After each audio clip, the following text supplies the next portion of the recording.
in it. I could drop some names, but nah, I'ma keep it players. We flashing bitches every time we see a hater. Keep my name out your mouth, bitch, unless we talking paper. Come on. Motivate, yeah, elevate. Take that chain around you and get real estate. Know some niggas moving at the same pace, but it's crazy how them niggas think we in the same race. Never told the truth and they still lie to your face. Karma is a bitch and we could tell by your bank, yeah.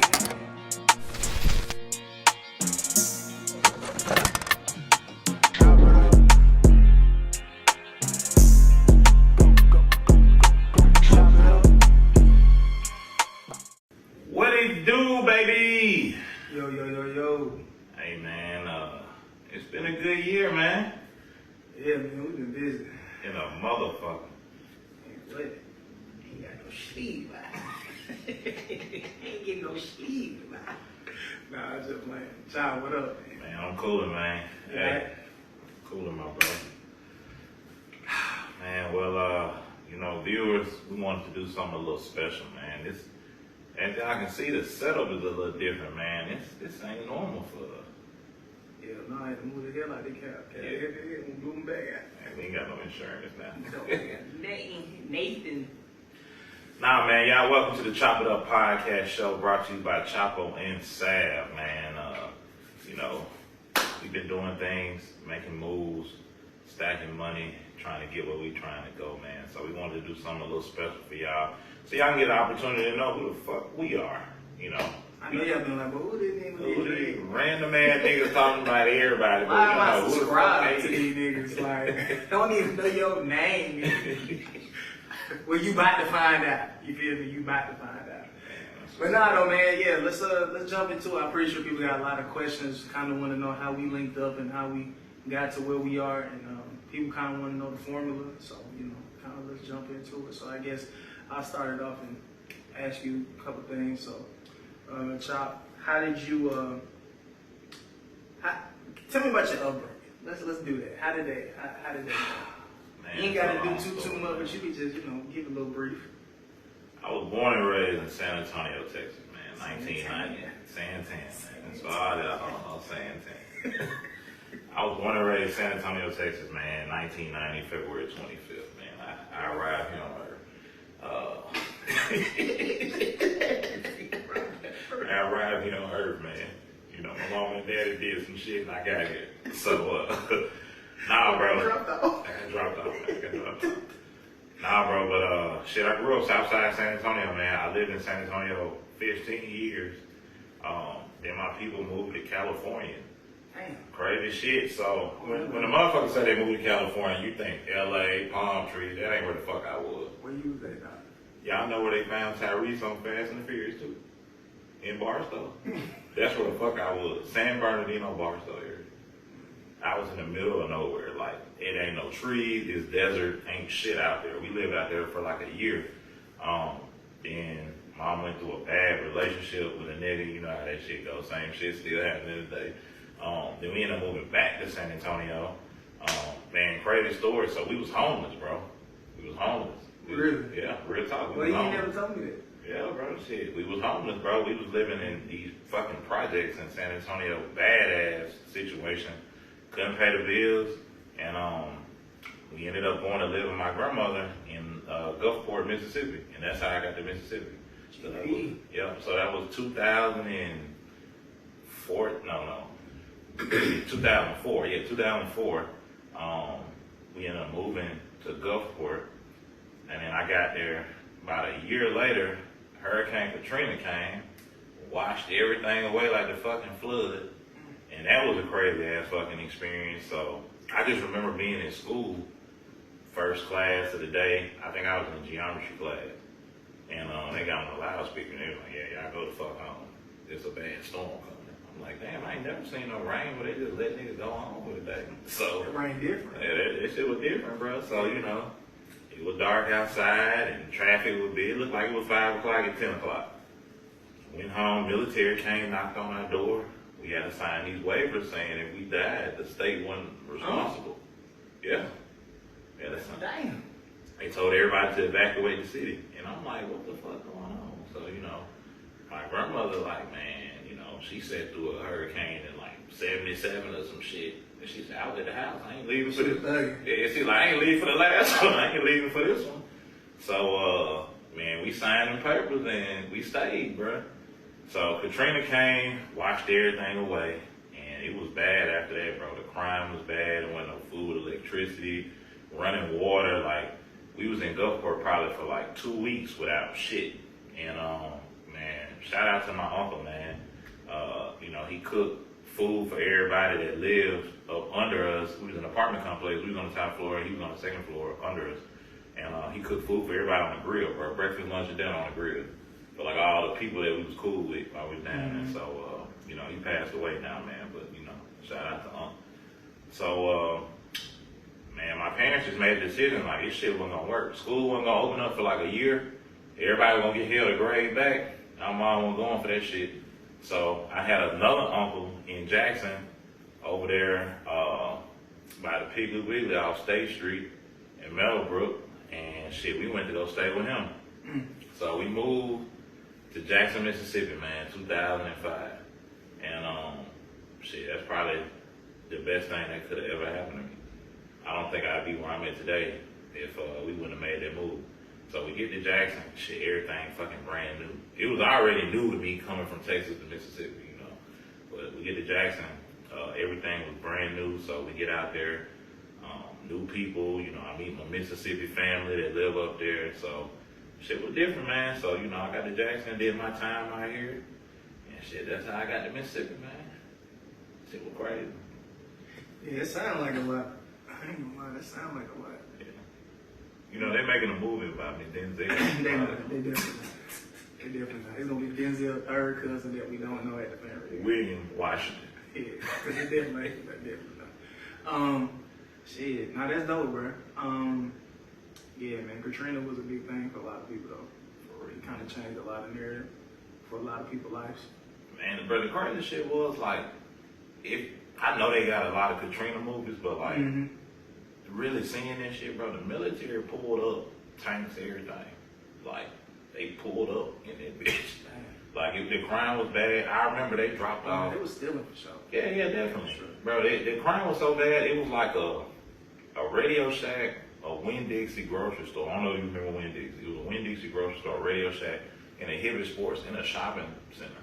And I remember, like, afterwards, we were going to get some gas, and, you know, the only people that would let get gas at the time was, like, anybody that was just, like, a paramedic, firefighter, police officer, pretty much like a first responder.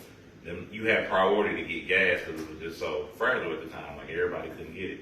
And I remember riding past the shopping center and seeing somebody throw a Winn-Dixie grocery cart through the window of Hibbett Sports. Oh, they ain't even down. Yeah, bro, niggas got the new J's. Yeah, they ain't killing. Yeah, nobody was sure. And this was before Instagram, all this bullshit. Yeah, ain't nobody care. You know, so it just, man, it was real, bro, you know.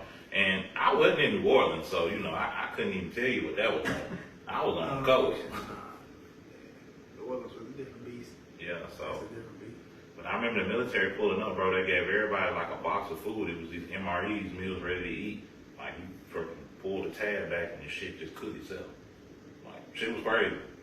Hold on. You telling me, like, I can just get this box? It looked like when you go to Walmart and get you one of them Marie Calendar TV dinners, it looked like that with the little plastic. You pull that bitch off and it cook itself. Hell no. It got like these little rocks that I guess when you pull the shit, it kind of like strike a spark or something, and like the little rocks at the bottom cook the food in the plastic and shit. Eat that tomorrow. Nah, you don't want that shit. Is that bad? Yeah. Oh, okay. Scale 1 to 10. You got regular food. You got jail food. You got the. That shit works in jail. Man. Oh, we. I done took an Angola lunch all day. Cause you don't know what this shit is, all smushed up, you know. They steak ain't steak. Yeah. You don't know what this shit was. So being in the SIP, okay, so then how did you migrate yourself over to, like, you know, to that? What brought you to the big town? Man, really a hope and a dream, man. Like, I think I've been trying to get back to Texas since the day we got to Mississippi. I don't know what the fuck my mom. You just spend the night. Yeah, bro. I'm gonna be totally honest with you. Like, you know, when you're not from Mississippi, it's not looked at the same way it is when you live there. You know, so coming from Texas at the time, you know, I probably was in the 8th fucking grade. You know, going to the 9th when we moved. So in your history books, only thing you hear about Mississippi is slavery shit. It ain't nothing positive. So when we were getting ready to move, I never knew this was another state. I thought this was like another part of Texas. I'm like, oh, you was young, you know. Yeah, I'm like, where the fuck is it? What part? This down south? Like, this by Houston? Like, you know, so when we got out there, I'm just like, yeah, this ain't the move. Like, I don't know, it's just different. And then I guess the biggest shock for me is just like the racial change. You know, it was just, it was white t-shirts. It was just different, you know, from what I had grew up, because the thing was, you know, growing up in San Antonio, it's heavily Hispanic populated, you know, so it wasn't a lot of black people there, you know, so in the neighborhood I grew up in a Hispanic hood on the south side, Alabama, you know, me and maybe a few other families were the only black families in the neighborhood, so them, the type of people I used to growing up, and I'm like family with them people, so the culture and stuff like that, that's what I'm used to. So when I moved to Mississippi, it was just straight nigga, straight black people. So, you know, for me, that was a culture shock because I had never been around people like that. I had to adapt to that. And it was different. I was 14 years old trying to adapt to being around, you know, ourselves. Yeah. You know what I'm saying? So it was different, but it was good. I was able to be versatile and really just see, like, all right, I've been around so many different types of people and stuff like that, you know. It's good for you because the world isn't just, you know, one way, but it was definitely different. But how I got to Dallas, man, a hope and a dream, man. I woke up one day, literally, it was a Tuesday in the pandemic, and man, I had went through just a lot of life changes, bro. I went through a divorce, ended up taking a demotion at my job, ended up moving from Memphis back to Jackson, so I just kind of felt like I had failed at life, like, you know, everything that I had worked towards to making progress to getting somewhere, I ended up taking 3 steps backwards in every area of my life, and I'm just like, fuck, I done reached rock bottom, and man, I don't know, I woke up, I remember it was a Tuesday, I woke up, just a random ass Tuesday, and I'm just like, man, I'm finna move to Dallas, like, I gotta put something in place. I got online, I looked for a job, and it's like everything lined up in my path the way it needed to go. It was 2 jobs out here that I ended up applying for. Ended up getting an interview for one. Come to find out how I got the interview, one of my homegirls that worked with me, she ended up being in the same state as the lady who interviewed me and plugged me in to get an interview. So I just felt like everything aligned the way that it needed to be. Yep. Ended up getting some bread to move out here. Got moved out here for free. You know what I'm saying? Got set up with the job and stuff. So, man, everything just aligned itself. Like and I just trust the process. Like I said, I didn't have no plan or anything coming out here. I just knew getting out here was a better opportunity than where I was, because I was mapping out the next 3 years where I was. I'm like, fuck, I don't see no future here. I'm gonna be doing the same shit I was doing last year with these same niggas doing the same shit every day. Like it just wasn't no growth happening for me. And moving to Memphis, which I feel like was a very influential part of my life, I saw growth. Like I saw people that was here and then they moved up here within a small period of time. I wasn't seeing that in the area where I was in. So, you know, just trying to get back home to Texas. I knew I didn't want to go back to San Antonio. You know, which ain't nothing bad, but just for me and after just, you know, some of the stuff I've been around, just kind of felt like Dallas was a good fit for me. So I just felt like this would be home. Yeah. Bro, that's what's up, bro. And how long you been out here in Dallas now? Man, I moved out here May of 2021. I've been out here a little over 2 years. Yeah. Man, I'm gonna die out here, man. You got some tombstone already. Yeah, but I didn't want to be here, man. Around the corner. I done found me a funeral home and talk to them. Nah, man, but that's dope though. You know what I'm saying? A lot of times people don't really have no direction, but luckily, you know, everything was starting to lay itself out in order for you, and allowed you to be able to come out here. Nah, for real, man. Flourish. So for those who don't know, so that's dope. Because I already know, but they don't know. Everybody don't know. So. But yeah, man, shit. I guess I tell my side, bruh. I'm a little unique. Yeah, man. So look, this what I want to know. All right, so you started here, then you got that Atlanta. I want Yeah, now this might be your story, it might not be, but somehow every rapper end up being from Atlanta. Well, they really be from Mississippi. Nah, so you about the third rapper. Nah. So to make it make sense, I was born in the Delta. Shout out to Greenville. I was there till I was like 3. You did that time out there? I did about 3 years. Okay. Yeah. I did about 2. Yeah, I did about 3 years. And then I came out to New Orleans. And I was there for about 2 years. I did not know that. Yeah. What you doing in New Orleans? My mom job. Damn. Just moved. Me and my mom, my dad, we just moved to New Orleans. We was there for about 2 years. I was starting to get that accent. But then her job moved us to Atlanta. So then it was about to get bad. You had a new Atlanta-ville accent. Yeah. Something like that. But then I came over to Atlanta. We stayed with my mama, AKA. So she had like the sorority sister. So, shout out to that Pinky Green. Yeah. So her sorority sister or whatever had the grandparents. They pretty like my grandparents in a sense, right? So we stayed at their crib for a minute. Out there in Panola. If people know what Panola I don't know what Panola is, but Panola Road. That's big to show, That's you know. on none stuff. Yeah, I had a spot to stay with some people who wasn't even related. But it was crazy, bro, because it was so tough for like a couple months, bro, because it was my mom, my dad, and me in one bed every night. Hey, that sorority really. See, these the stories I be needing to hear. But this what I'm saying though. We was in the same bed for 3 months, just in the same bed. Do you know how frustrating? How old was you? Bro, I was like 5, 6. Oh yeah, you too big to be. Yes, bro. Nowhere to sleep, bro. It's like this one bed. You know what I'm saying? So that got frustrated. So then, luckily, we found an apartment. Cool, boom, going through school and stuff. Then my mom said we gotta go house shopping. We went found a crib out there in Covington. So that probably about shit. Depending on how heavy your foot is on that gas with no traffic, about a good 30 minutes from the city. So we popped that out there, got a crib, so I've been out there ever since. So then fast forward, it's probably about time for me to go to school. You know what I'm saying, like college. And so like a lot of stuff had changed in between there. Like my dad passed at that time, I got sick. You know what I'm saying? So my dad passed when I was like 17. So ironically, I was pretty good at baseball. So you was pretty good, or you was good? Nah, I'm pretty good. I was good enough shit to get over there. Okay. So it circled back. I came back to Jackson State, and I played ball there. Did all 4 years, so that was dope. And then, you know. So real quick, for those who don't know, you told me your dad played at Jackson State as well. Yeah, he like a big. I don't really try to hype it up, but Well, don't hype it up. Pop your shit. Nah, real I mean, quick. This your time. so he. I see your logo on the back. Nah, yeah. So my pops, his nick. I ain't gonna say his name. It don't matter. But his nickname was Shoemaker. So if you from Jackson State and you in that baseball world, and you know who that is.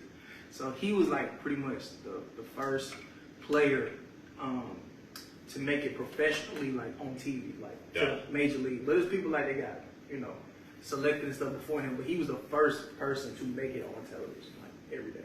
Damn. So he in the Hall of Fame there and stuff like that. So how did it feel going to Man, HBCU, seeing your dad? It was cool. I'm gonna tell you honest though. I told my dad a long time ago though, before he passed, I ain't trying to go to that damn school. I told him that years ago. He's like, why? I said, man, that shit can be too hard to come around your shadow, bro. You understand, bro? Like you like Mike and Jeffrey.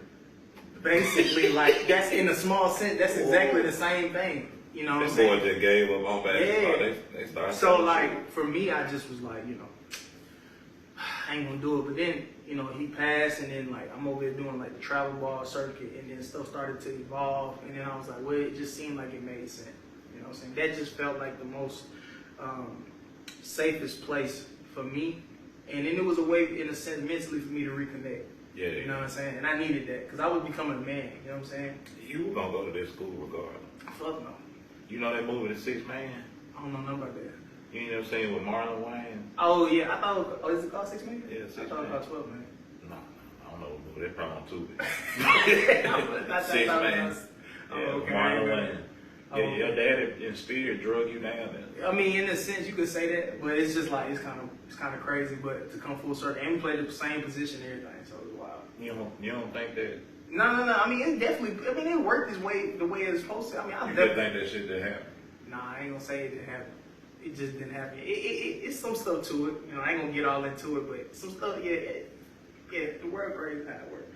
So then fast forward, man, I do school, you know, obviously I'm sitting here with you, so I ain't gonna trouble. You got out. You got out. Yeah, I was I'm with your ass, so I ain't making it bigger than that. So shit. Shit, normal civilian in this. So I graduated with a so then I'm trying to figure out, you know, I'm with my homeboy that I played ball with, shout out to Leaky Shot that, you know what I'm saying? And we was in this, we was trying to figure out what we was gonna do, so we was like, we ain't going back to our people's house, it's big. So we gonna figure out, we gonna grow up out here. So that was actually a crazy experience, you know, had a hella jobs, tried to figure out. So one stuck, and then I was store manager of that one particular job, and then it's crazy because ironically, now this is how it all comes together, right? So I met this nigga. I don't know what day it was, but I know it was hot as hell, and he walked up in there with that big ass Mac computer telling us that he was here to help and woo. So me and him started chopping it up off to the side and started kind of planning some stuff out for the future. And then he called me one day. He said, "Hey, Sav, look." He said, "Hey, Sav, look, man, I got this team I'm working on, man, and I'm about to move to Dallas. I don't know if it's gonna happen yet, but I'm gonna let you know." So I said, "All right, cool." I'm thinking, you know, people just talking shit. So I'm just like, okay. So I'm still making my money, racking up. Next thing you know, he called me back. He said, "Man, I'm out here, man. Look, I'm building a team. I need you to come out here, be a part of this, man. It's gonna be dope." I said, "What I'm gonna be doing?" He said, "Well, you going to Fort House, selling some stuff." I said, "Boy, hell no." I said, "Boy, hell no." I said, "Boy, I'm not doing that with you." I said, "Bro, I'm at the store racking in bread." He was like, "Nah, I feel you." He said, "Let me explain it to you." So he tried to sell me on it. I'm listening. I'm halfway listening. I'm listening, but it just kind of, it wasn't with me. So I told him, "I ain't gonna lie, dog. I probably ain't gonna do it." He said, "Well, if you change your mind." Now, mind y'all, it was Wednesday night. He told me, "Tell me about Friday noon if you gonna move or not." I said, "Man." I said, "Bro, I can't do that." Real money make real moves. And so I told him, "Nah, I can't make that shit shake." So some stuff happened at the store where I was working or whatever. And I never forget, I was in this Walmart. And I just had bought a new whip. And by this time, my homeboy had just moved out of our apartment because he had got a gig out here in Dallas, which is crazy. And so I'm sitting at that big ass apartment by myself, trying to figure out my next move. And then I find out my store is failing. Not because of me, just everybody just left. They just wanted to do something else. They got tired of it. And I got tired of it. Yeah, bro. And the air was off. The air didn't work. It was just bad. Yeah, I was hot. Hot as fuck. You know Mississippi. Y'all know Mississippi. Y'all know it hot. You took a bath just to go be hot. Yeah, bro. Imagine taking a nice ass bath. You come into the stove and you sweating. Like, I couldn't do that. So I called this dude, and he didn't answer the first time. So I called him again. He like in a rush, like he playing ball or whatever. So I'm calling him, saying, "Man, hey, Chop, man, I got something for you, man. Look, you still got an opportunity." He said, "Man, it's already been filled, but I can try to put you on somebody else." I said, "That's cool, just get me out there. We'll figure it out." And I kid you not, y'all, I'm leaning in the back. I've been in the parking lot figuring stuff out about 2 hours. Just frustrated. And I got a new ass car. So I'm just sitting there trying to figure this shit out. Crazy. So then luckily everything panned out. Me and Chop got on the same team, made a lot of money together, ran it up for these folk, you know what I'm saying, put some money in other people's pocket. And we started to realize that we was on the same accord as far as like mentally on what we was trying to achieve when it came to get to this money. And so once we no longer started working on the same team, we said we need to keep going and do something different. And so ironically, I was already trying to do a podcast. See, I don't think I told you, I tried to do a podcast with my other partner. I ain't know. But see, I woke up on random day. yeah, I tried to do it with my partner before, but he wasn't on the same wave as me. Yeah. As far as like where I was trying to take it and where he was trying to go, it wasn't gonna work. You know what I'm saying? So then you called me and he was like, "Man, look, Sam, I'm trying to do a podcast." And I said, "Boy, I just thought about that shit last week." So then that's how it happened. So then this is how we got to where we are. And that happened what, January? It was really like November, but we didn't get shit moving to January. Yeah, it was a lot of brainstorming. It was a lot of brainstorming. It was a lot of brainstorming. Because we didn't know really what we was doing. What the fuck we was even gonna talk about. Yeah. I'm gonna be honest with y'all. We really ain't know what the fuck we gonna talk about till we sat down with somebody up here and was like, what the fuck we finna say today? Like, we was sitting at the pool table bullshit, like just trying to figure it out. So, but yeah, nah, man. It's crazy how the world works. And it's ironic. And people don't know this. This is some inside scoop shit. And I don't think I even brought it up to you before we started. Here we go. Nah, but ironically, me and Chop got the same type of tattoo. But we never met each other ever before that. And when we showed each other, it was ironic because he showed me the same thing. So Chop and me got a 25 on us. Oh yeah. And I'm gonna tell y'all, this is why I say the universe is crazy. So Chop got 25. I had 25. My dad jersey back in the day was 25. And I told Chop about 2 weeks ago, I showed you a picture of my mom when she played basketball. I ain't never seen this picture in my life. She was 25. Boy had 25. Back in like the 70s. Damn. So I'm like, oh yeah, this means something. So I just follow the the road. You had a real pattern. I had to create some shit. Yeah, but I'm saying though, it all aligned for me though. Like it's crazy how it went that way. So anybody I usually run into got some dealings with 25. It's some shape or form. Yeah, so I keep them people around. That's just how I be. So that's my story in a nutshell. Yeah. Well, my sentimental value for 25, I was just born on the 25th. I'm a big basketball fan. You know, I like Jordan. Jordan was 23. I fuck with Kobe. Kobe was 24. I'm 25. I feel like I'm up next in life. Now, I knew I wasn't going pro, but I felt like I was going to be able to do something great. So that was my mindset with 25. That's why I started running with it. I said, I'm up So you told the tattoo artist I'm up next. Give me I told him I'm up next. And I got in the chair. Yeah, I started running with my own stuff, man. That was sentimental to me, you know. Being born on the 25th, February got a leap year. You got 28 days, some year 29 days. I mean, it really be fucking some folks up. You think about it, your bill due on the 28th, but it might be due on the 29th the next year. You pay it on the first. You pay it the next I don't know. It fuck a lot of people up. Nah, yeah, fact. But 25, man. It's crazy. So my first basketball number in high school was 25. Then I tried to get it in college. They ain't have it. I had to get 35. And Kevin Durant started wearing it, and they forgot about me. Man, I was gonna say, man, as far as like with the podcast though, bro, like it's crazy, man, because stuff just kind of took off on its own. It did. You know what I'm saying? And I think I told you when we first started, hey, like, when we can't compare what everybody else got going on, because that's when we gonna fail. Tunnel vision. You know what I'm saying? We gotta make sure we create our own identity and figure out what works. And I think, at least in the community where we surround ourselves around, I think we starting to touch a lot of people, and I think we gonna start to spread our wings pretty fast, which is pretty dope. And I'm glad that we starting to get the traction that we getting, because I mean, to be honest, man, we just trying to create an environment where people can just share their story. You know what I'm saying? Entrepreneurs and a lot of times there's people that have a good story, they just don't know where to tell it. You know what I'm saying? So I'm definitely grateful that we're able to create a platform for people where they can trust us with the information. We can share that light to the world. But for real. Off of the sentimental stuff though. Yeah, we got that out the way. Oh man, look, I want to talk a little bit about what the fuck I got going on, man. Because like I said, I think it took a lot to get to this journey. Okay. So man, as y'all know, my brand of business is called LIM the Brand. Crazy shit is, I created my first logo for my company in 2013. Okay. So my first business that I ever got into was graphic design. I'm gonna tell you how I got into this shit. In college, I was good at doing PowerPoints. You know, when you had to do that shit in class. People used to pay me to do their PowerPoints. Maybe $25, something like that. But it used to help out. You got 4 niggas pay you $25, you got $100. Mm-hmm. You know, you make that shit in a day.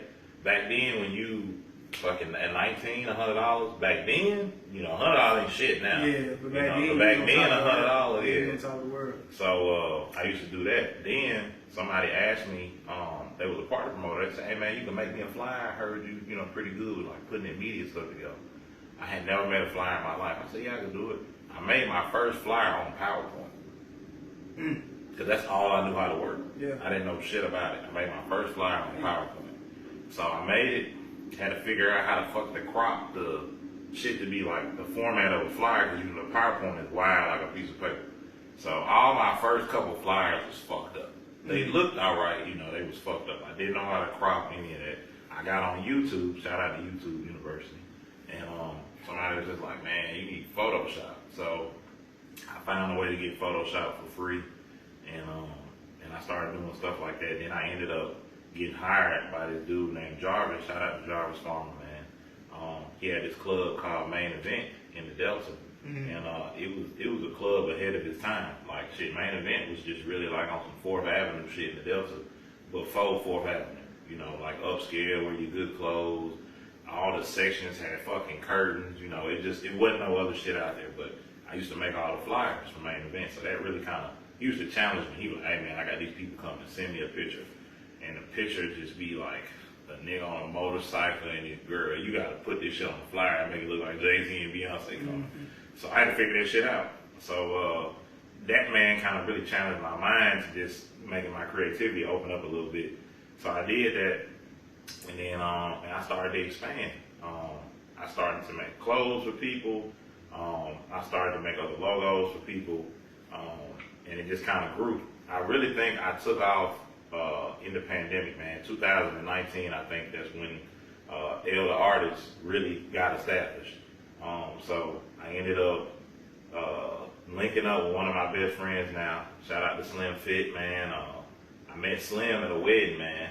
Homeboy got married, and you know, he was part of the wedding party, and you know, Slim was a fitness trainer. And after the wedding, our homeboy Umbu got married, sent us the wedding pictures back. Why I look like Yogi Bear on that bit.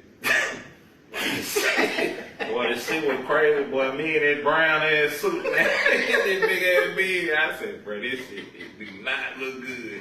So I remember I was at work, bro. I was on Perry Orchard Road. I was at work. I said, hey, man, what's up? This Slim? Hey, you the nigga that be training? Hey, bro, I'm trying to get in the gym. So, highly motivated. yeah, I was highly motivated, bro. I had to get down, bro. And the crazy shit was, he was like, yeah. So he told me where he was. And, you know, we started working out together and shit. Then he showed me his flyers. I said, bro, let me help you out. I was trying to work out something, you know, to help out with the costs and stuff. So, he showed me his flyers and what he had. I'm like, yeah, bro, let me go ahead and bless you. Mm-hmm. So he ended up letting me, you know, give an opportunity to do some work for him. And man, he really kind of put me out there. Like Slim knew a lot of people. You know, he told his friends about me. I ended up linking up with D. Hughes with American Slang. I drove out with, and you know what I'm saying, I pulled up on, hit him on Instagram first, you know, just like, man, you know, you need somebody to design your clothes, stuff like that. He told me to pull up on. I pulled up on him at his shop, and you know, he showed me what he had going and stuff like that. And I ended up doing a little bit of work for him, and he kind of helped put me on and grow with, you know what I'm saying, some of the OG Jackson population. And then while I was in there, he had a lot of flyers and stuff at the store. Ended up meeting this girl, Body by Ree. She had a flyer in there. I ended up hitting her up on her Instagram from the flyer. Shout out to Ree. And man, me and Ree connected, you know, and I started doing Ree flyers during the pandemic and stuff. And man, it just kind of grew from there. Like, I get with one person, they introduce me to somebody else. Man, I say by the end of 2020, bro, I probably had about 200 clients. I had contracts with 2 different clubs, really popular clubs in Jackson, you know, doing work and stuff for. Man, and I just had so many people hitting me up on the graphic stuff, so that's kind of how I dabbled into that.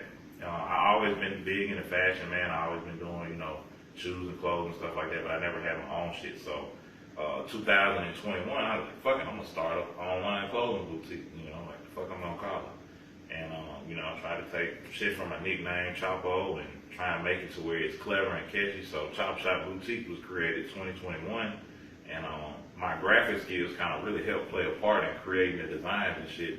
I really wanted my brand to be more of like, kind of, you know, a Virgil mindset with like how he did with Off-White, or maybe like how Supreme looks at stuff. Like, you know, I kind of wanted to be able to put pieces out there that when people see it, it'd be significant, but not a whole lot of shit people can buy. So yeah, man, I did that, and then shit. Last year, bro, we linked up with that podcast, and man, that's really, you know, how I got into what I got. I got 3 businesses, man. I got the graphic business, I got the boutique, and I got the podcast. Yeah. I'm proud of you, bro. This shit crazy, man. Like, I'm proud of you. No, I really am, though. Yeah, for sure. And the thing is, if y'all don't know, man, y'all need to tap in with the graphic work. Because you see the sign behind me. Yeah, man, this some of my best work right Yeah, here. that's hard right there. With your foot in that. Nah, yeah, man, for me, I was a music major in college, so like, I wanted to be a producer so bad. You Dr. Dre. No. You with your Dre. Yeah, I was just Dre. Fuck Dre, I was Andre. I wasn't even Dre. I was just Andre. Andre Moore. Man, so I'm making beats, and I kid you not, I hope my partners watch this episode. They're gonna bust their ass out laughing for it. Man, I was showing them beats. I was in there working my ass off after practice, going in there going crazy. I said, man, hey, come in here, go check this out. And you know how people be when you get the test, they put the headphones on. They said, okay. But little did I know they didn't want to hurt my feelings. But they said that shit sound like jungle music. My nigga told me that shit sound like jungle music, boy. So I was like, damn, like, I said, damn, man, my shit sound like that. Yeah, they were like, Justin, that ain't it.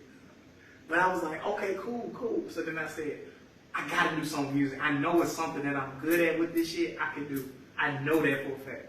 How old was you? Man, I was in college. So you start rapping in college? Facts. No. So like the beats and stuff, I started when I was like, so crazy story, wild. I would never tell nobody to do this, but for me, I didn't give that. So graduated high school, got some money from all my family, and I went straight to Guitar Center and cashed out. So all that stuff you see, I cashed out. Good product for your environment. Man, I cashed out, boy. I just You blew your whole hair. No, nobody hear this, no. But I'm saying like what I did was, it was a certain amount that I needed. And I had more of it, but the majority of it, I took it to what's called, because I was investing in what I wanted to do. No, I feel ain't nothing wrong with So, that. I mean, I still use that same shit to the day. So it was definitely, yeah. So, and I had to pay nobody else to do it. At first, I ain't, what you do with them refunds? Oh boy, I ain't really getting no refund for real. Not baseball, you don't really get no refund. Oh, okay. I was on scholarship for a couple things though, but you don't really get no refund. Nah. Yeah, no, it's always like football, basketball, y'all different animals. Baseball, nah. They focus on grades. So. School I was at. First day of school. Yeah, nah. Sit back. Yeah, it's always. Rebound. What's going? So let me get on before I get on trademark with this nigga, bro. So I fuck around, I cash out, I'm making stuff I took all my equipment with me. Freshman year, and I'm making music. They was like, nah, that ain't it. So then I'm like, damn. So I just messed around that summer after my freshman year, and I just started making music. So I started recording myself. Then mix it, just dry, just record it. And so I put it on SoundCloud, told people about it. People was actually fucking with it. Hey, that's when you know you are for real. I don't know if SoundCloud even used today because niggas. No, yeah, I mean you can, yeah, but I'm saying like for me when I did it, that was my test, and people said, oh, it had potential. So I just stayed consistent, kept going, kept pushing, and then eventually I got to a point where I dropped the actual tape, which was pretty dope. I was really excited about that, and I had a lot of feedback. Hey, bro, tread lightly. I'm the ass when you dropped this. It's 2018. 2018. It's 2018. I don't want to. How long you worked on it? Nah, to be honest though, because I had a lot on my chest, so I had to get that off quick. I had to get that shit off quick. So that was probably like, it didn't take me long. It probably took me about 3-4 months. Okay. Yeah, I had a lot to say at the time. Because people really wanted to see what I could put together. And I did all that shit by myself. Head, top, and bottom. Did all that shit by myself. So, yeah. So, got some new shit coming on the way. For those who know, I appreciate your patience.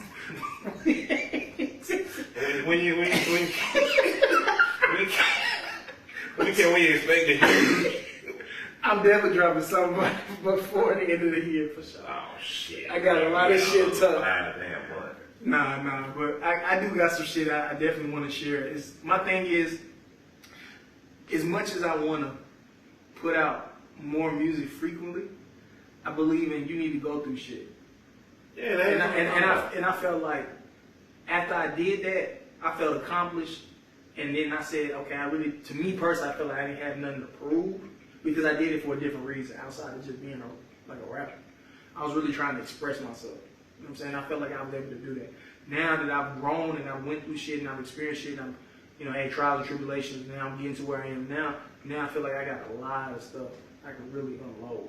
And that's not saying even if I drop this, I might have to wait another few every year. But I'm just saying it was something that dope. So I got that outside of my main job. You know what I'm saying?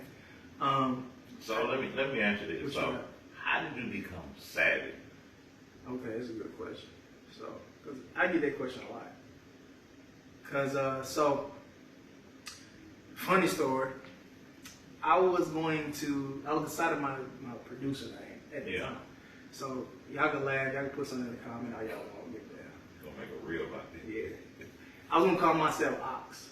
Like Ox Cord. Okay, like an oxtail. Nah, nigga, Ox Cord. Oh. And I like in my tab would be like, pass the Ox, and then the beef would drop. But I'm so glad that shit didn't happen like that, cause that shit trash. You thought you were Weezy out there? I don't know what I done. But once my partners told me that shit was trash, I appreciate their honesty, cause I never made feeling hurt when they it wasn't more so hurt. I don't have the patience to sit there and just play with beats. I need this shit to happen. Right then, man. Cause I got something in my head, and that's when I knew I wanted to rap. But yeah, so Savvy came from one of my partners that played ball. That was his. I was looking on Twitter early on. His name had said Savvy with a Y. S-A-V-V-Y. So I was like, that shit hard. That shit did. It just hit. Man, it just you hit. stole that man name. Nah, it was a Twitter ad name. It's a Twitter ad name. So then I fucked around and said, okay, this seemed like a common name. I don't know if people make it a rap name, but it fits me. So I'm gonna just say $ABBI. So that's just how that joke works. So it was dope though. So yeah, and then I got that going, and I do a little e-commerce off to the side. I'm trying to get you to jump in that water.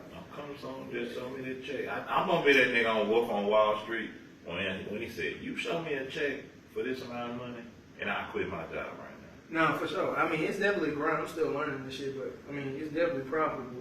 As you can see, like I know you getting it in. Yeah, so I'm grinding through that because I feel like if you obviously people know this by now. Shit, we in 2023. You can't just make it out the way. Just call.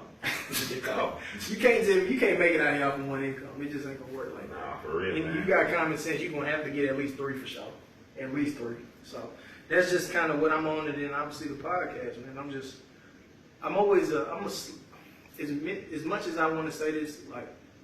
Yeah, I want to be just a rapper too, but at the same time, bro, I really want to be an entrepreneur. Like, if that shit makes sense, I just want to put my hand over there. I give you a finger and put it over there. Just put it in any spot I can. I'm tired of one of my jobs.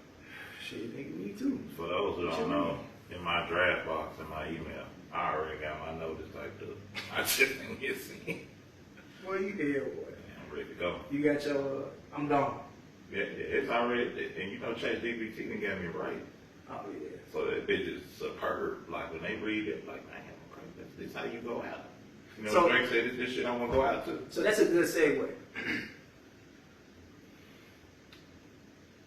What motivated you to want to do something different than the regular 9 to 5? Man, I always knew with every group of friends I ever had, I was different. Like, I ain't never been on the same shit everybody else was on. I always kind of wanted to add that little extra on the top. I used to get made fun a lot of, like, oh, this nigga doing too much, he doing the extra shit. But the extra shit now has made me the nigga that I am today, because that little extra push that nobody wanted to do. And then, man, like I said, this lifestyle change, bro. Like, when I got out of high school and I went to college to play ball, and, everybody got that situation where you done playing ball, you done graduated, are you gonna go back home? What the fuck are you gonna do? And I said, man, like, going back home wasn't an option for me. Like, shit, bro, it was me, my mom, grandmother, and little brother in a 2-bedroom apartment in a neighborhood that was alright, you know what I'm saying? Like, no space, no nothing. Shit, living check to check. That wasn't nothing to go back home to. I'm like, fuck, I gotta figure this shit out. So, ended up, you know what I'm saying, getting a job. I always really been a hustler, like, shit. Prior to me having a job, when I was hooping, you can't get a job because the NCAA won't let you. So I was cutting hair, jailbreaking phones, selling shoes. That was my job prior to really doing what I'm doing now. And shit, it was crazy. Like, I remember in college, man, I ended up meeting this dude named Chica Dailani, one of my closest partners right now, you know, in the shoe game, that really like helped me get into Say that name. Chica Dailani. Chica Dailani? Dailani. Dailani. Yeah. Okay. Chica Dailani. I can't tell you where they from. I don't want to mess it up, but you know, they good people, man. That's all they know. You know, him and his pop, bro, they own a urban clothing and sneaker store called Looking Good, and I ended up meeting them, and you know, I was buying all my J's and stuff up there. Every time I get the refund, I go cop new shoes, and I'm like, all right, shit, I gotta make this money stretch 6 months to survive. I gotta eat. I gotta be able to travel back and forth to get home, put gas in the car. I need a hustle to make this shit work. So I ended up going up there, copping a pair of J's. Shit, I think the first pair of shoes I bought from him, it probably was the Retro 3, Cement 3s that had Nike on the back. This was the first time they had been re-retro with Nike on the back since the original date. And, you know, I ended up copying them from him. And he was just like, yeah, man, shit, you know, if you ever need anything and, you know, you just got a little something going on, you just put it on Lil Way. I said, wait, you put J's on Lil Way? Where do they do this at? Yeah. I've never heard of a place that allowed you to put Jordans on Lil Way. So what I used to do, you know, my critical thinking ass, at the school I was at, you know, it wasn't too many places to buy shoes unless you travel to Memphis or you go back to Jackson, which was damn near 2 hours both directions. So once the shoes were sold at all the local places that sold them, Hibbert Sports or whatever, that was it. You know, you had an opportunity to get the new J's. So what I would do, I would go put size 10 through 13 on Lil Way, one pair each. It was $20 to put a Lil Way down. So when all the shoes were sold out, I was a nigga on campus. They say, man, shit, hit L up. Crazy thing is, so you know, I had 1,000 nicknames at the time. I was going by L Smooth. I was just a cool. So glad. I'm so hold on, wait, quick. Everybody, I'm so glad that nigga stopped going by that name. Hey, look, I was L Smooth for a long time. I understand. You made a smooth transition. Well, all these names that was given to me, you know, I just rolled with them because. You just woke up and they call you L Smooth. Nah, this was always a cool laid back nigga. I ain't never do too much talking. I just you know, did my thing. So when all the shoes are run out in the stores and stuff, They hit cheaper. Yeah, nigga hit me up like, hey, L, you got the new such and such and such. Yeah, I got them. What size you need? Cool. Give me the bread. Give me 15 minutes. I'll bring them to you. Nigga pay me the money. I run up to Looking Good, cash a little way out, take them, make my money in the middle. I ran that hustle for about 2 years. Then I was copying so many shoes from them because it was quick, man. All that shit on that way I was getting rid of within a week of the shoes being out. You know what I'm saying? So then they opened up another location an hour down the road. I ran the same hustle. So, you know, I got 2 stores I'm doing this shit at on top of jailbreaking phones. You know, I probably, be honest with you, bro, this before I was my full-time job.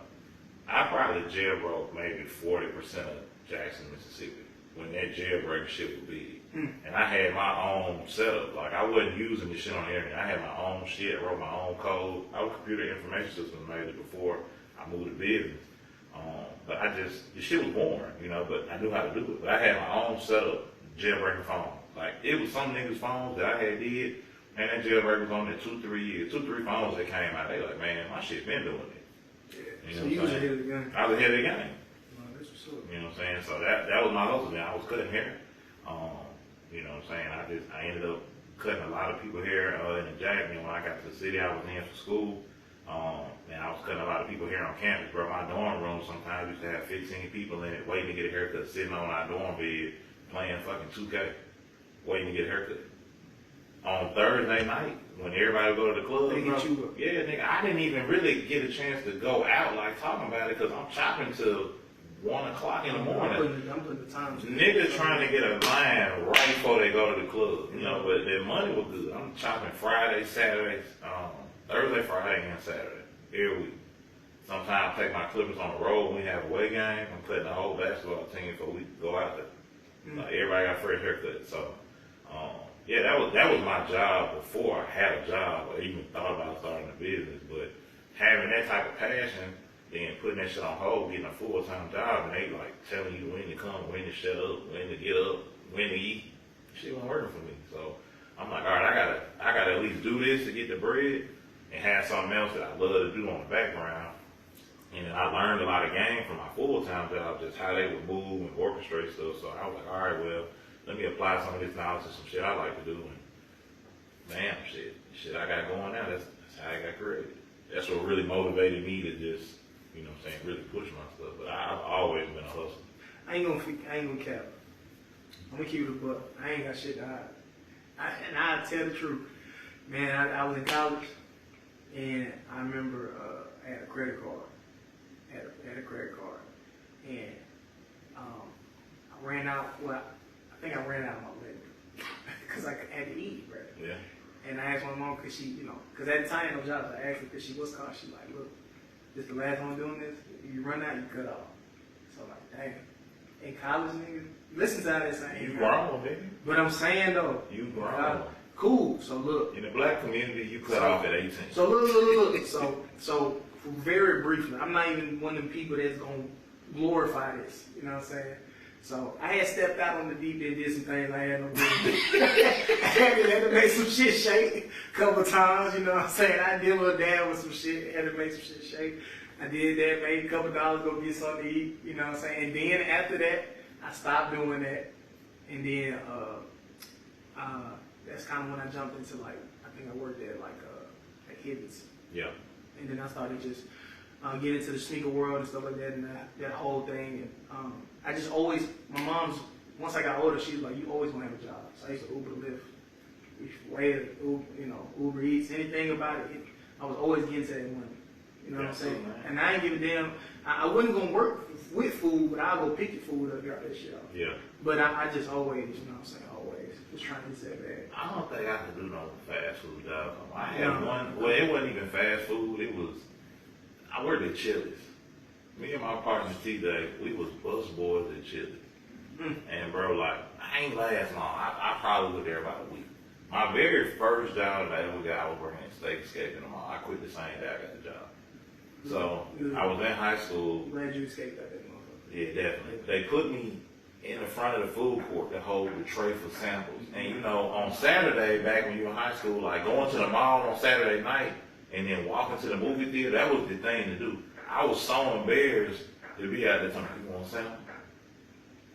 Motherfucking Philly cheese that you want a sample? Take your big ass. I got this apron on, this black polo, this fucking stocking net. I just felt so garbage, bro. Like I knew this wasn't the nigga that I was. Yeah. So I ended up doing the sample shit. You know, partnership, pull up, they laugh and shit. I felt bad, feelings hurt. You know, I'm trying not to show it. So then I get back inside, and then my manager was like, "Yeah, I need you to go drink." He said, "50 degrees for the fries." I'm like, "Nigga, I'm on sandwich wrap. This whole nigga on fries and nigga on the grill. Why I got a 50 degree?" You know what? Took my shit off And left. and left quick. I don't even think, bro. At the time, I was so embarrassed. I ain't even go pick my last check up. It probably went up about $30. Cause back then, minimum wage was $5.25. Oh no. Yeah, it was bad. So I maybe worked like 6 hours.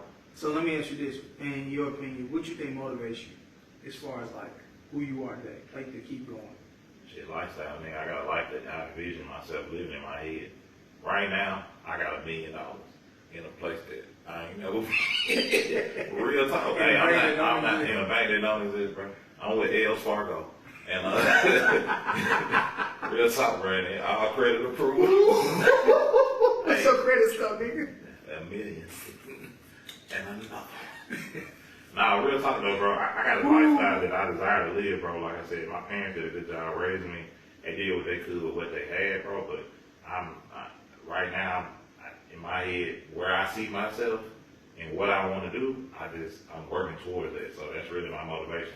Getting out here and being in the setup that I'm in now, I think I've accomplished 50% of my life goal. Because this was probably one of the biggest goals. Anybody that know me, I've been talking about this shit since 2015. Anybody that really know me, I've been talking about this shit since 2015. And exactly what I'm doing now is exactly what I said I was going to do. And the crazy shit is, I wrote down a 5-year plan in 2017. And the crazy shit is, everything that I wrote on that piece of paper, I did in them 5 years. That's how it's supposed to be. Like a little vision board. Yeah, and I stuck with the goal. Like, it was a whole bunch of obstacle shit that got in the way, but I never let that modify the mission. And then I had a lot of big decisions, you know what I'm saying, that I had to make a decision for that I was like, all right, well, shit, you know, if you do this, ain't no more opening that road again, you know close that door. Yeah, so I had a lot of big decisions to make, but, man, I think I really started to elevate as a person. That's really what kind of motivated me. You know, I watched somebody say, you evolve into different versions of yourself. You know, like they broke down, you know, a situation with like Jay-Z. Jay-Z went from Jay-Z to Sean Carter to Jigga the Whole. You know, these are 4 different people. With one person. You know what I'm saying? So, even with me in the 2000 nicknames that I done had, you know what I'm saying, I feel like each version of whatever those people knew me at that time was a different version of me, you know, and I had went through different shit. Like, I remember I started going by L. I went to a camp at Mississippi State, basketball camp, and it was another nigga that had the same name as me. And it was too much to remember, so they were like, we gonna call you L1 and L2. That's like some fucking PlayStation control. And that's how I got the nickname L. You know, the motherfuckers just calling me L, and I'm like, cool. I had never had a nickname all through high school, you know what I'm saying, going by my government. I'm like, this ain't it. I need something, you know, everybody else got a cool ass name. So I'm like, fuck, I need something. So I started going by L at 18.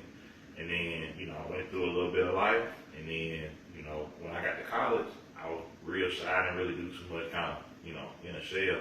But I just used to be this cool ass dude. So like, yo, smooth ass, you know. So motherfuckers used to start calling me L Smooth. I went by L Smooth for a long time. Started to evolve into the name, you know, and trying to, you know, do what I could, and you know, really just push what my passion was at the time for that. Chapo is really what everybody want to know and how it got to. And that, that really, you know, that's a part of my life, bro. Like, at the end of the day, fuck what everybody say, fuck what everybody feel, bro.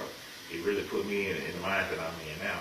I think that I had a lot of drastic life things that had happened. Went through a divorce, you know, she ended up getting in some trouble, bro. I almost got locked up for a long time. You know what I'm saying?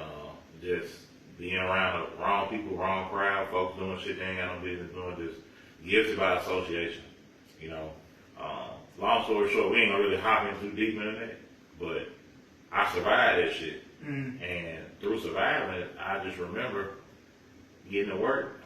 And the motherfucker said, man, how the hell you get out of that? I said, bro, you just keep escaping. You like the El Chapo of this motherfucker. And I'm just like, shit, yeah. So, you know, them same people just kept calling me that. And, you know, I just was like, all right, cool. So somebody asked what my name was, like, yeah, Chapo. And, you know, as time went by, my friends started to call me that. Yeah, it was funny at first because it was just like the association of what it was. But my mindset at the time, I didn't give a fuck. That was a version of me that stopped caring. The previous version of me, I used to be so worried about what other people thought or this like that, but I was only able to get so far worrying about what other motherfuckers think. Now I don't give a fuck. No, you can't. You know, you really can't care about what people think. Because a lot of times, you know what I'm saying, if you care about what people think, a lot of people that care, like, for example, if somebody says something about me and they ain't did shit their entire life, why would I listen to your opinion? Correct. You see what I'm saying? That shit don't do nothing for me. Yeah. You just want me to be right here with you.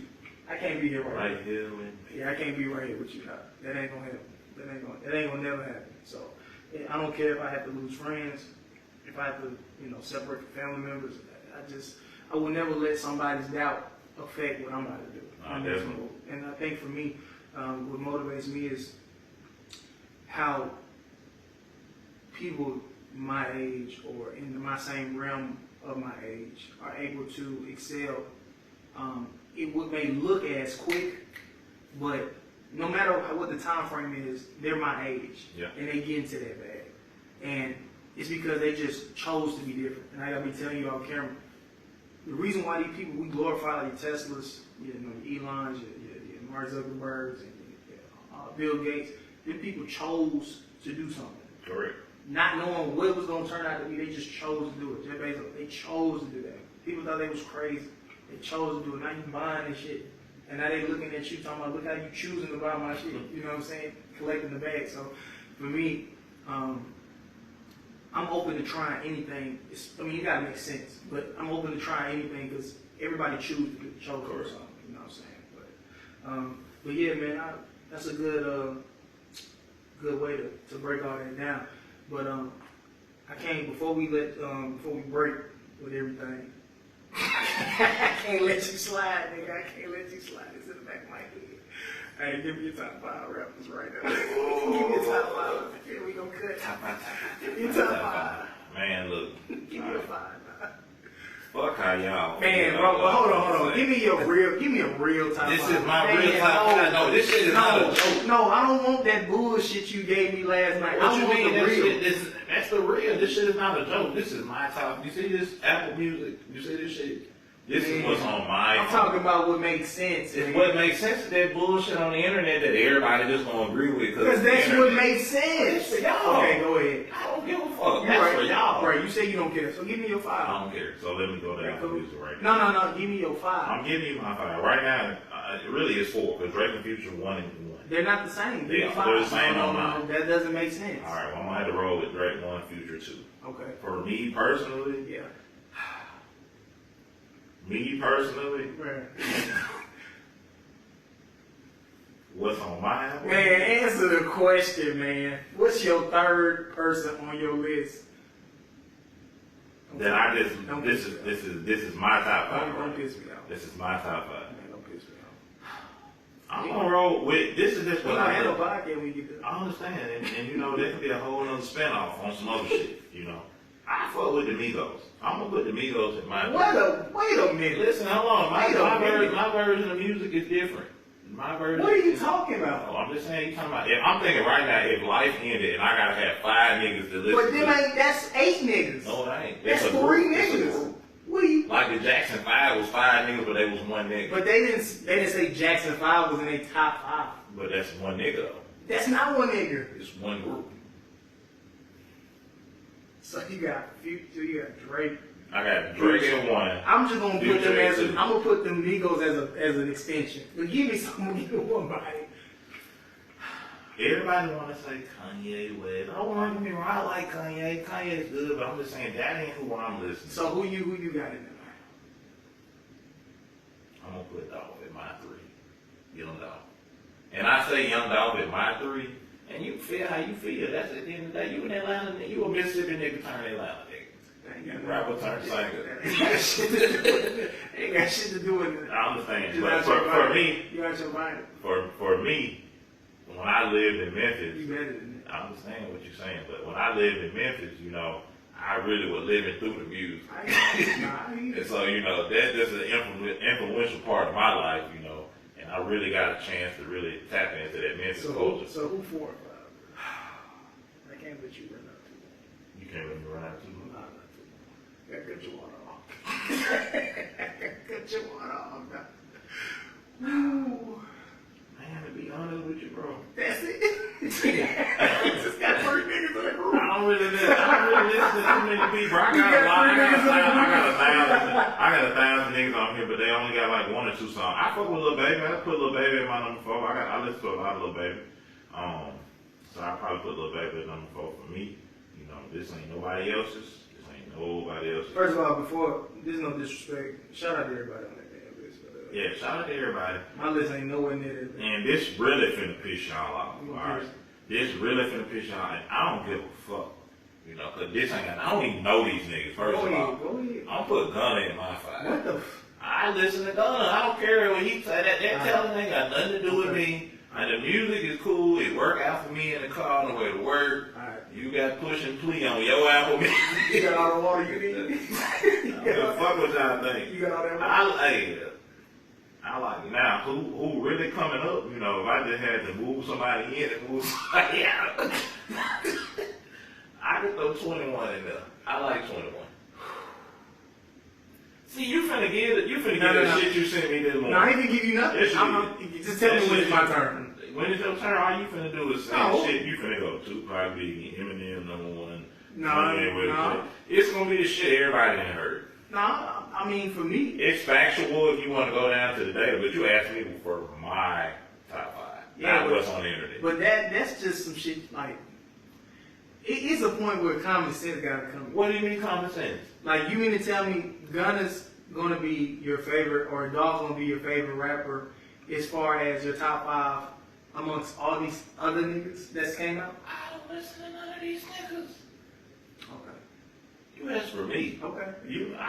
I like music that gonna turn me up. Okay, cool. And music that make me feel. Hey, that's what it's about. That's what it's about. I'm just saying, for me personally, that's what I'm listening to right now. Okay, cool. That's top 5 right now. So for me, A new artist can come out tonight, and if that nigga bumping, he on the list. no. Why Big only had 2 albums? What that mean? Well, shit, same thing. When a new artist come out tonight and drop 2 albums, same as Big. Okay. You ready for my? Come on, give me a list. Start off at 5. Come on. And 5? Come on, start off at 5. Ooh.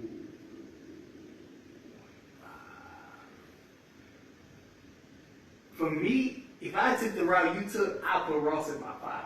But I'm not gonna put Ross. That's just Shout out on to the Rose. side. Shout out to Rose. But I fuck with Rose. I'm gonna put. Let me say this first because I know eventually we're gonna blow up. For all the other people who are in the hip hop genre, I listen to a lot of y'all. But these 5 people I just named is who I listen to the most. But I do fuck with y'all though. They had to say there ain't no smoke on no We gotta beat. put a disclaimer. Yeah, at the we put a beginning of this disclaimer shit. down. I ain't saying y'all not good. I'm just saying that you I listen to. I can't do 5 up. I'm gonna mess it up. Okay, I'm come on. gonna go Start on. off from the top. Come on. Alright. Yeah, Eminem. Fuck no. Matter of fact, I put him in 5. Now, you sent this shit to me this morning. I ain't sent none to you this morning. You sent me something saying Eminem number 1 this morning. No, that was somebody else's opinion. But you sent it to me. I'm just showing you that I'm not the only one that think highly of We Eminem. know what it say on that. I'm not Okay. saying Eminem's a bad rapper. I'm just saying, okay, so 5 is Eminem. Alright. Alright, 5 Eminem. Okay. Ross at 4. I'm not putting Ross in there. I said if I was doing some shit off it, if I crashed out like you did, I'll put him at 5. But I need Eminem, to nah, I got my seatbelt on. You get you wide over there. So okay, real quick. So I got Eminem. I got as much as I really want to put Jay-Z, I'm probably not gonna do that. I'm gonna change it. I'm gonna put DMX. Real shit. Okay. I put DMX in my fault. Real talk. Okay. He really was in there. He was in there. He was. He was getting it in. Jay-Z was scared of DMX at a point in time. So DMX. I'm gonna say it's between Pac and Biggie.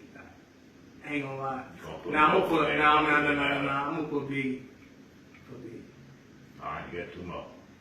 Oh, it's gonna be Drake is in there. We know that. I probably put Drake at 1 anyway.